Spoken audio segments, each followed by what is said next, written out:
عارف ليه يعتبر العسل هو سم للأطفال اللي أقل من سنة؟ طبعًا كلنا عارفين إن العسل ليه فوايد كتيرة جدًا، منه إن هو مصدر طبيعي للطاقة، غني جدًا بمضادات الأكسدة، ده غير كمان إن هو مضاد للالتهابات وفيه مواد بتساعد على مكافحة بعض البكتيريا والفطريات. بس العسل بقى ذات نفسه ممكن يتنقل له البكتيريا عن طريق مثلًا إن النحل وهو واقف على الأزهار عشان ياخد حبوب اللقاح ممكن ياخد معاها بعض البكتيريا ويرجع للخلية، وبالتالي تتنقل للعسل، أو عن طريق الأدوات اللي الناس بتجمع بيها العسل دي ما تكونش نضيفة وفيها البكتيريا فتتنقل برضه للعسل. بس العسل بقى فيه شوية خصائص تخلي أي بكتيريا ما تعرفش تكبر فيه، وكمان ما تعرفش تطلع السموم بتاعتها. منها إن العسل بيكون فيه جلوكوز، وده بيسحب المية من جوه البكتيريا وبيخليها مش قادرة تكبر. تاني حاجة درجة حموضة العسل بتكون غير مناسبة لنمو أي بكتيريا، بس في أنواع من البكتيريا بتكون ناصحة جدا، وعلشان ما تموتش جوه العسل بتبدأ تحوط نفسها من بره بكبسولة كده علشان تحافظ عليها. بس البكتيريا دي طول ما هي جوه الكبسولة بتاعتها هي مش نشطة، يعني مش بتطلع السموم بتاعتها، بس بتستنى الظروف المناسبة علشان تبدأ تطلع بره الكبسولة دي وتبدأ تنشط وتطلع السموم بتاعتها في الجسم. وعلى الرغم ان العسل بيتعرض لعمليات زي البسطرة والترشيح علشان يبدأوا يقتلوا البكتيريا اللي جواه، بس في انواع من البكتيريا مش بتموت. ومن اخطر انواع البكتيريا الناصحة دي هي الكوليستريديوم بوتيلاينم اللي اتكلمنا عليها قبل كده في حلقة الرنجة والفسيخ، واللي قلنا انها بتفرز سموم بتقطع الاشارات العصبية اللي واصلة من الاعصاب للعضلات اللي بتتحكم في جسمنا كله. وعلشان كده مهم جدا ما تديش للاطفال او الرضع اللي اقل من سنة عسل، علشان الطفل ده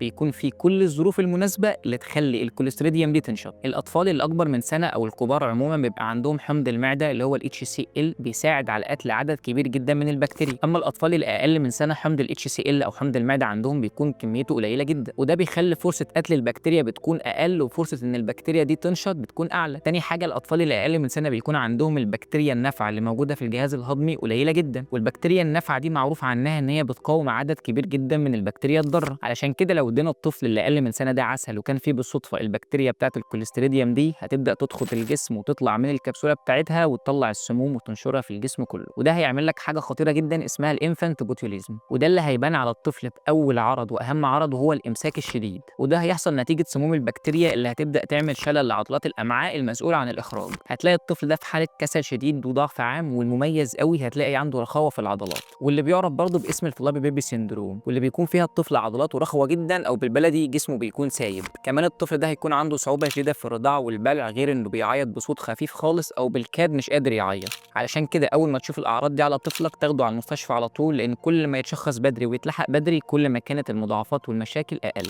وعلشان كده قلنا ان العسل يعتبر سم للاطفال اللي اقل من سنة. وفي اخر حلقة اتمنى تكون الزيتونة دي بسيطة وانك استفدت منها جدا، وانك ما تديش لطفل اقل من سنة عسل عشان ما يحصلش كل المشاكل اللي قلنا عليها دي. اشوفكم الحلقة الجاية ان شاء الله، والسلام عليكم.